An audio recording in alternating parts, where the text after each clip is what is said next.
Hola a todos, en este video voy a mostrarles un ejemplo de flujo descendente unidimensional eh, donde nos piden calcular o hacer un análisis comparativo entre los esfuerzos totales efectivos sin presión en poros del caso con flujo descendente unidimensional versus un caso hidrostático. Entonces el problema es el siguiente: se tienen dos capas de suelo de 0,5 metros de espesor que están sometidas a un flujo permanente como el que se muestra en la figura, con una cabeza constante de 1,5 metros. Entonces el flujo se da desde esta zona de mayor energía hacia la zona de menor energía. Entonces se da un flujo en esta dirección, un flujo descendente en esta dirección. Se da el flujo, el agua pasa a través de los dos suelos y viene a fluir hasta acá. La cabeza o la diferencia de energía total es de 1,5 metros. La capa de suelo, bueno, también nos dan las permeabilidades de los suelos si se quisiera calcular si quisiéramos calcular una permeabilidad equivalente.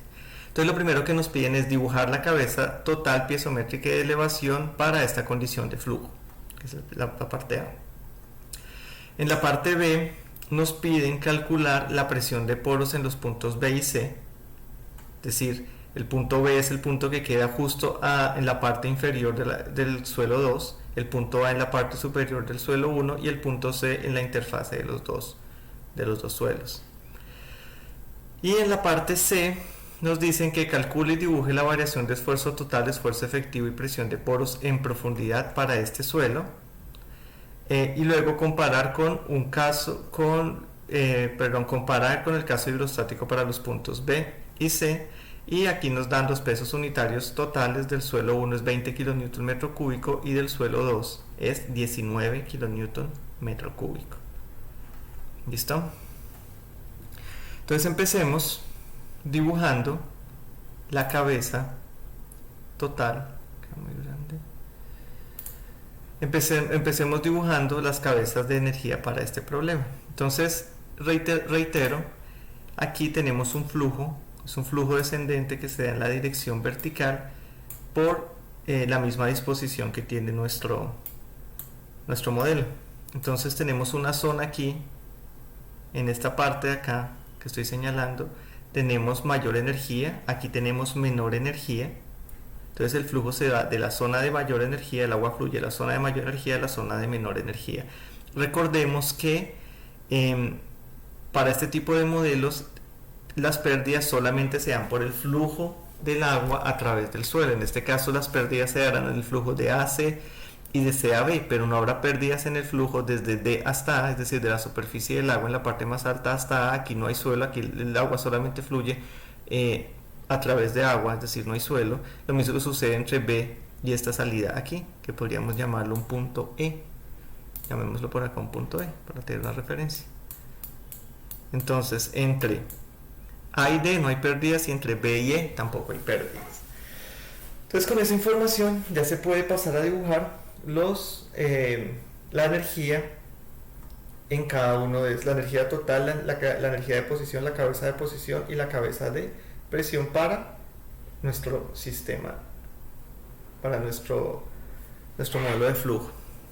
Entonces, como les he dicho, lo primero que uno hace es definir un nivel de referencia. En este caso, por conveniencia, vamos a medir el nivel vamos a utilizar nuestro datum o nivel de referencia por acá.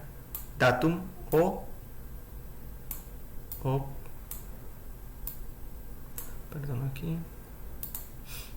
datum o nivel de referencia. Entonces nuestro datum va a estar por acá, va a coincidir con el punto B y aquí también con el punto B. El punto B y el punto B están al mismo nivel.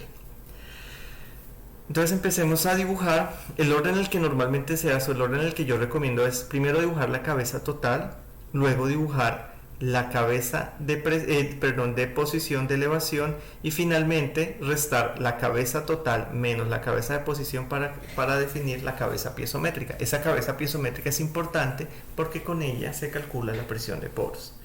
Entonces empecemos. Vamos a dibujar la distribución de cabezas en este sistema.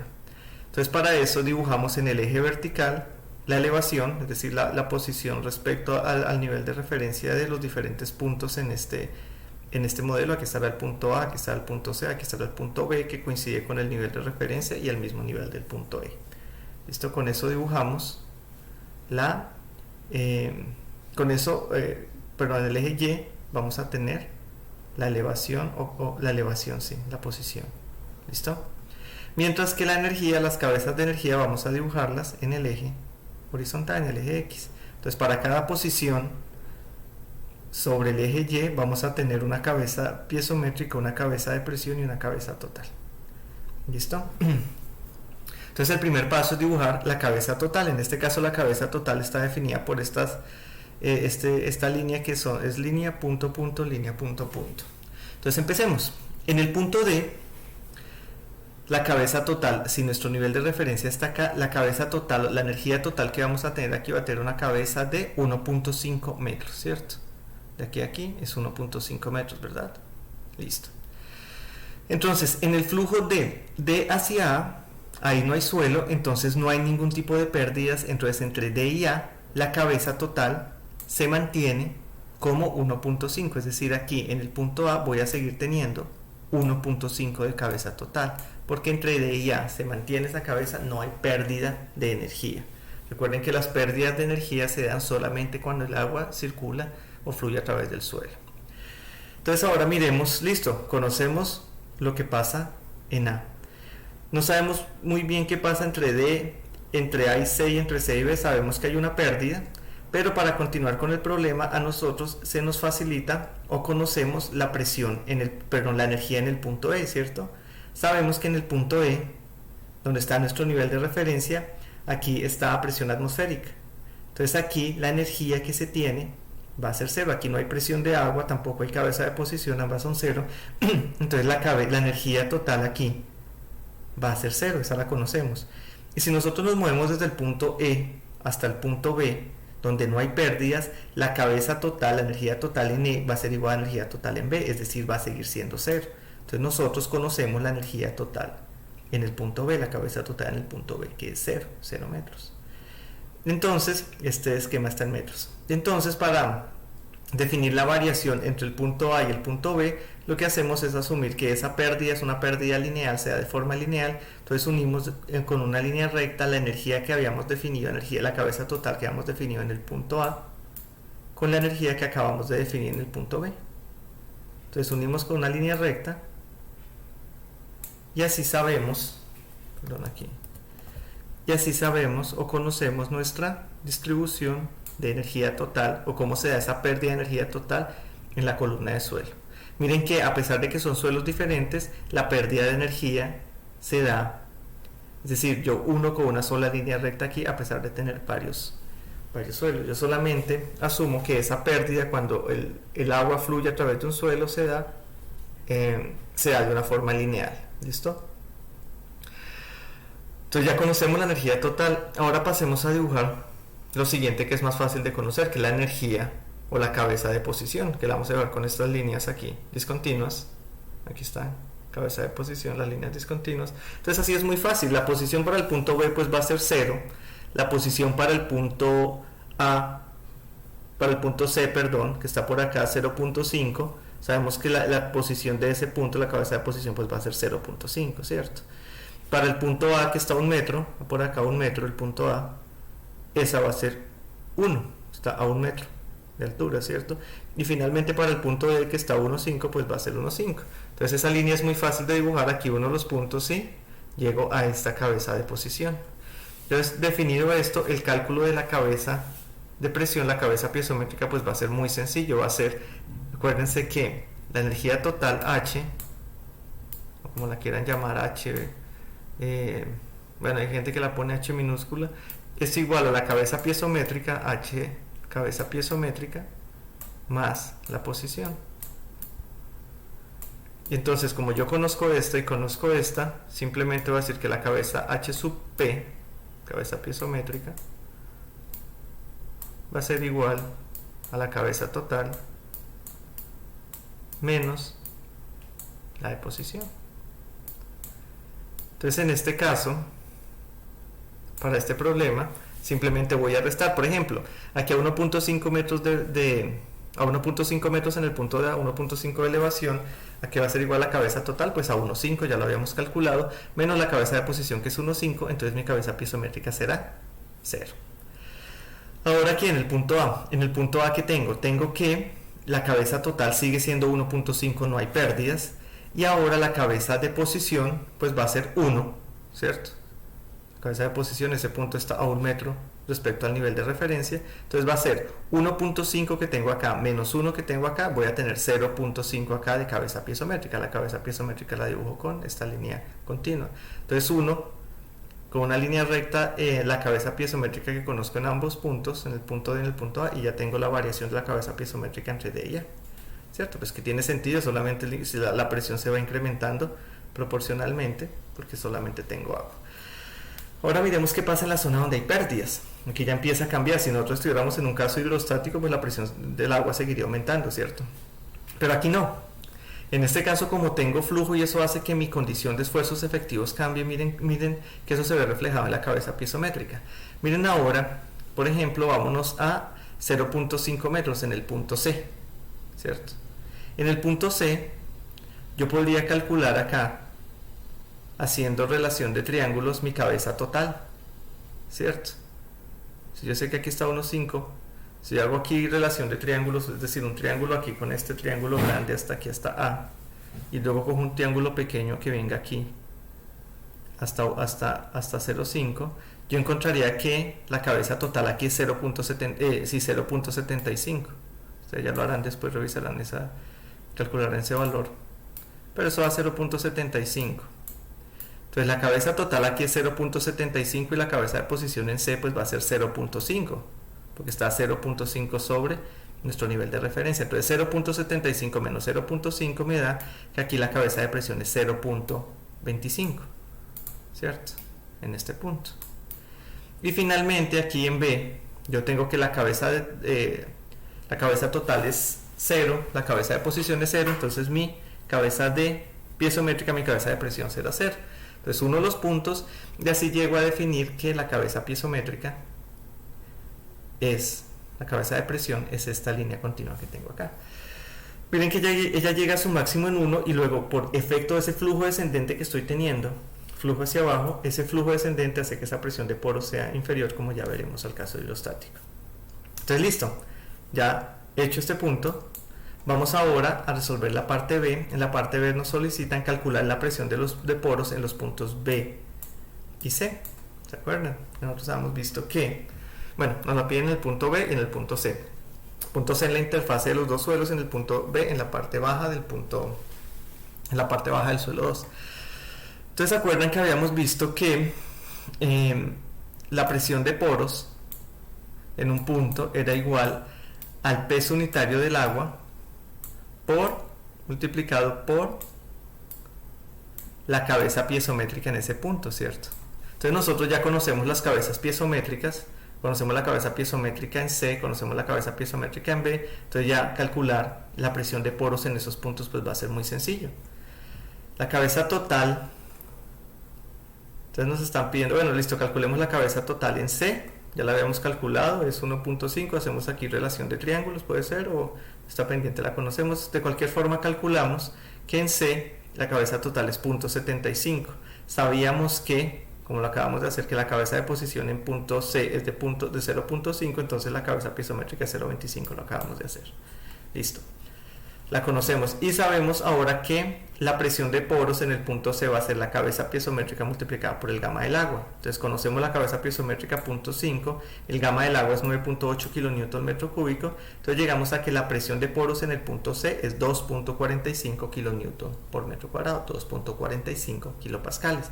Entonces ya conocemos la presión de poros en ese punto C, ¿cierto?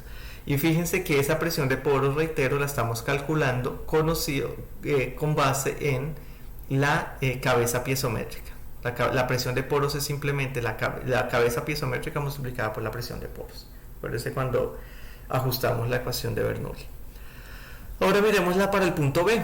Aquí en el punto B, presión de poros en B, nosotros ya sabíamos, aquí es sub B, perdón, aquí. aquí en B, está C, pero aquí mejor pongamos B.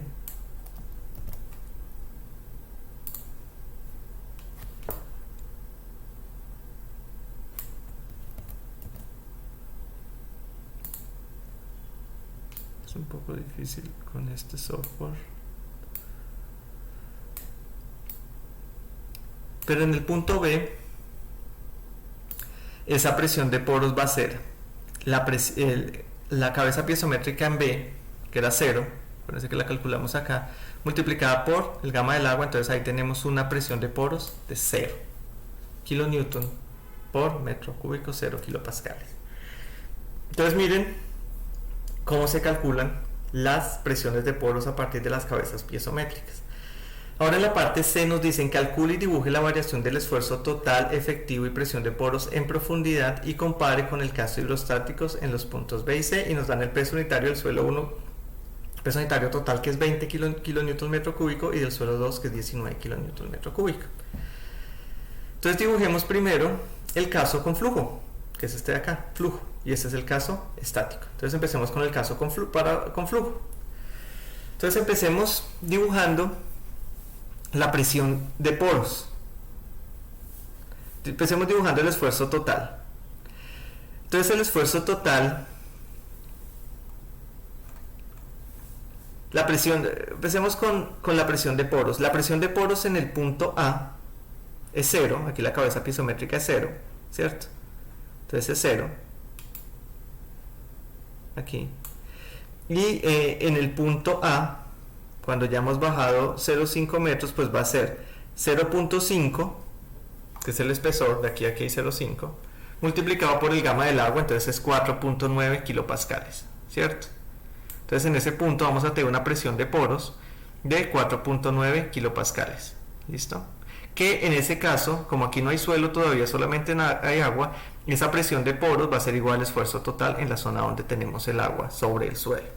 Entonces aquí, por eso aquí tengo que presión de poros igual a esfuerzo total, entonces presión de poros es igual a 0,5 metros por 9,8 me da 4,9 kilonewton metro cúbico. Entonces hasta aquí tanto la presión de poros como el esfuerzo total van a ser iguales. Entonces ahora miremos qué pasa con el esfuerzo total a partir de este punto. El esfuerzo total a partir de este punto, en C y en B, pues lo voy a calcular como el esfuerzo que yo traía aquí, que eran 4,9 kilopascales, por ejemplo para el punto C, 4,9 kilopascales más gamma, que es B del suelo, que es 20 kilonewton metro cúbico, aquí está, multiplicado por la profundidad, que es 0,5. Entonces es el esfuerzo que traigo acá más el incremento que sea entre A y C, que es el gamma del suelo multiplicado por el espesor, que es 0,5. Entonces me da 4,9 kilopascales más 0,5 por 20, eso es 10, me da un total de 14,9 kilopascales el esfuerzo total. ¿Listo? Y ahora miremos para el punto B. En el punto B el esfuerzo total va a ser los 14,9 que tengo acá, que es 4,9 más 0,5 por 20, que es este es 14,9. Esto de acá es el 14,9 que traigo acá. Esto es esto mismo, más el incremento entre C y B. Entre C y B tengo el peso unitario del suelo, que es 19 kilonewton metro cúbico, multiplicado por el espesor, que es 0,5 metros. Eso me da un esfuerzo total de 24,4 kilopascales en este punto. Entonces ya puedo unir los puntos y tener la distribución de esfuerzo total en profundidad. Ahora miremos qué pasa con la presión de poros. Como vimos, la presión de poros entre este punto D y este punto A se va incrementando, igual que el esfuerzo total. La presión, simplemente la presión del agua como está acá. Entonces ya habíamos calculado que nada es 0,5 por 9,8. Y habíamos visto que a partir de ese punto esa presión de poros empieza a reducirse, y habíamos calculado la presión de poros en C, que era 2,45, lo dibujamos acá, y en B, que era 0. Entonces las unimos y esa línea punteada es la presión de poros. Simplemente multiplicando, miren que tiene la misma forma de la cabeza piezométrica, simplemente que aquí la estoy multiplicando por el peso unitario del agua, gamma del agua. Entonces me da esta forma. Y recuerden que cuando yo conozco el esfuerzo total y la presión de poros, calculo el esfuerzo efectivo. No olviden, por favor, que el esfuerzo efectivo es igual al esfuerzo total menos la presión de poros. Entonces, como yo conozco la línea línea punto punto es el esfuerzo total, y conozco la presión de poros, ¿cierto? Entonces, que es la línea punteada, la línea esta discontinua, entonces puedo calcular la línea de esfuerzo efectivo, que es esta línea continua, como la resta. Entonces, por ejemplo, entre D y A, que son iguales, pues el esfuerzo efectivo va a ser 0. Obviamente no hay suelo, solamente hay agua. Ahora, ¿qué pasa en A? Entonces, a partir de A empiezo a restar. En A, pues voy a tener que sigue siendo 0 el esfuerzo efectivo, y a partir de ahí empieza a incrementarse. Entonces, por ejemplo, en el punto C va a ser igual a los 14.9 que tengo de esfuerzo total menos los 12.45, perdón, menos los 2.45 que tengo de presión de poros que había calculado aquí arriba. Eso me da 12.45 kilopascales, ¿cierto? Que es el valor que dibujo acá. Y aquí abajo, en el punto B, el esfuerzo total era 24.4 kilopascales, la presión de poros es 0, entonces el esfuerzo efectivo será 24.4 kilopascales. Miren, entonces la línea de esfuerzo efectivo, miren cómo se empieza a incrementar rápidamente el esfuerzo efectivo, porque aquí la presión de poros, miren cómo se reduce por efectos del flujo. ¿Listo? Ahora miremos, este es el caso con flujo. Ahora hagamos aquí un caso hidrostático. Hidrostático es este caso de acá, escribámoslo por aquí. Hidrostático. Entonces este es el caso hidrostático. Entonces vamos a dibujarlo. Asumamos entonces para el caso hidrostático que tengo el nivel de agua de aquí 0.5 metros por encima del suelo, y que aquí no tengo flujo. Es decir, está el suelo, esta parte de aquí no existe, está simplemente el nivel freático. Hay una inundación, por ejemplo, 0.5 metros por encima del nivel del suelo, y está el agua quieta, sin flujo. Solamente para comparar. Entonces, en ese caso, pues ya lo sabemos hacer. Calculemos la presión de poros en C. Podemos calcular la presión de poros primero en A. La presión de poros en A, pues como esto va, aquí tengo solamente presión de agua. La presión de poros en A pues será el peso unitario del agua multiplicado por la profundidad, que es 0,5. Entonces aquí tengo los mismos 4.9 kilopascales. Hasta ahí no hay ningún cambio. Entonces miremos ahora qué pasa en C. Calculemos la presión de poros en el punto C. En el punto C, la presión de poros, miren, está. Primero dibujemos el esfuerzo. Yo creo que primero dibujemos el esfuerzo total. Sí, dibujemos el esfuerzo total. Entonces aquí en este punto A, el esfuerzo total es igual a la presión de poros. Aquí solamente tengo presión de agua, aún no hay suelo. Entonces ahora calculemos el esfuerzo total aquí a 14.9. Ese esfuerzo total va a ser el mismo que teníamos en el caso hidrostático. El esfuerzo total no se ve afectado por la presión de poros, entonces es la misma, 14.9 y 24.4. El esfuerzo total, acuérdense que es el peso unitario, es el esfuerzo, está definido por el peso unitario total del suelo. Ese no cambia, el suelo se sigue manteniendo saturado, el caso es que ya no hay flujo. Entonces el esfuerzo total va a ser el mismo.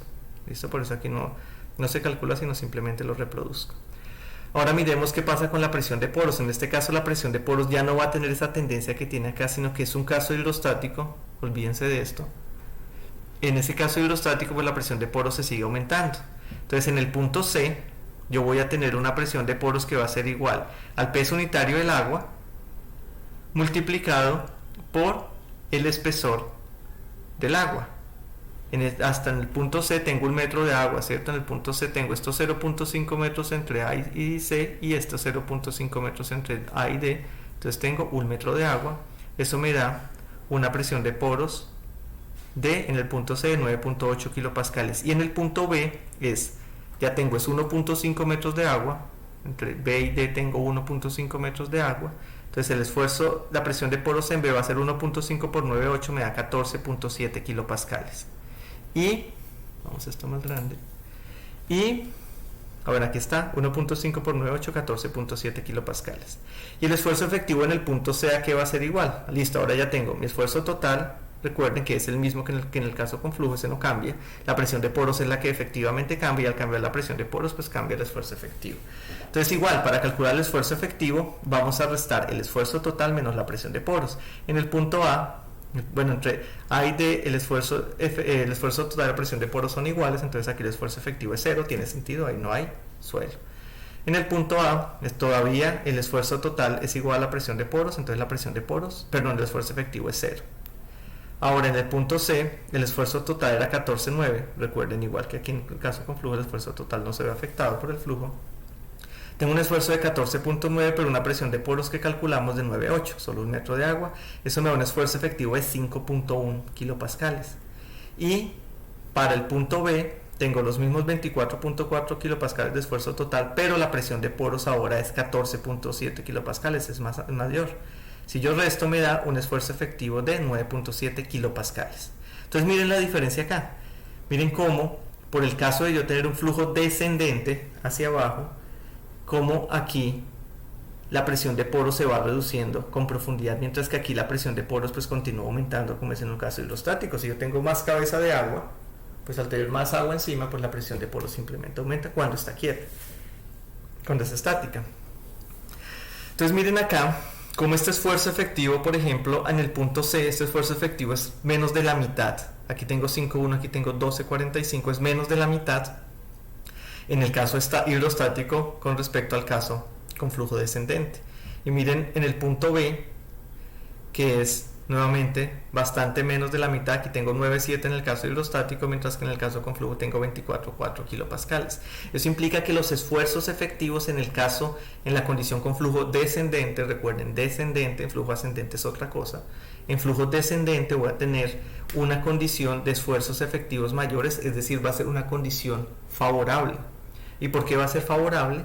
Va a ser favorable porque, recuerden, la resistencia y la deformabilidad del suelo depende de los esfuerzos efectivos. Entonces, si yo tengo unos esfuerzos efectivos mayores, como es el caso de flujo descendente, el que estoy señalando acá, en ese caso voy a tener una mayor resistencia al corte, una mayor resistencia al suelo en esa condición de flujo descendente. Y es evidente acá en este gráfico. Miren que en el caso, reitero, en el caso hidrostático, esos esfuerzos efectivos son menores.